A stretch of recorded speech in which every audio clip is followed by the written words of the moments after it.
বাংলাদেশের এই অর্থনৈতিক প্রতিকূলতার অবস্থার মধ্যেও মাননীয় প্রধানমন্ত্রী দেশনায়ক তারেক রহমান ২২ লক্ষ সরকারি কর্মচারী ও তাদের পরিবারের দুঃখ দুর্দশার কথা বিবেচনা করে আসন্ন বাজেটে নবম পে স্কেলের জন্য বরাদ্দ রাখার যে উদ্যোগ নিয়েছেন, আমরা সেই উদ্যোগকে স্বাগত এবং ধন্যবাদ জানাই।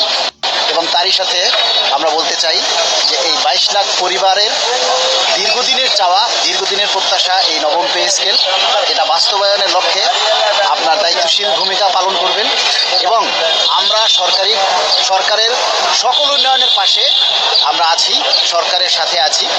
সরকারের যে কোনো কার্যক্রমকে আমরা ঐক্যবদ্ধভাবে সেটা বাস্তবায়নের জন্য আমরা চেষ্টা করব এবং এই সরকারের রাজস্ব আয় বাড়াতে প্রয়োজনে আমরা সকল সরকারি কর্মকর্তা কর্মচারী আমরা সবাই আয়কর দিব।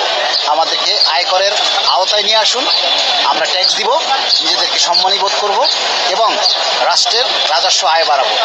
আবারও আমরা মাননীয় প্রধানমন্ত্রীকে ধন্যবাদ জানাই আসন্ন বাজেটে আমাদের জন্য পে স্কেলের বরাদ্দ রাখার উদ্যোগ নিয়েছেন সেজন্য, এবং সেই বরাদ্দ রেখে দ্রুত যাতে পে স্কেলের প্রজ্ঞাপন করা হয় সেজন্য সারা বাংলাদেশের সকল সরকারি কর্মকর্তা কর্মচারীদেরকে আমাদের এই দাবিটার ব্যাপারে সোচ্চার থাকার জন্য আহ্বান জানাচ্ছি। ধন্যবাদ।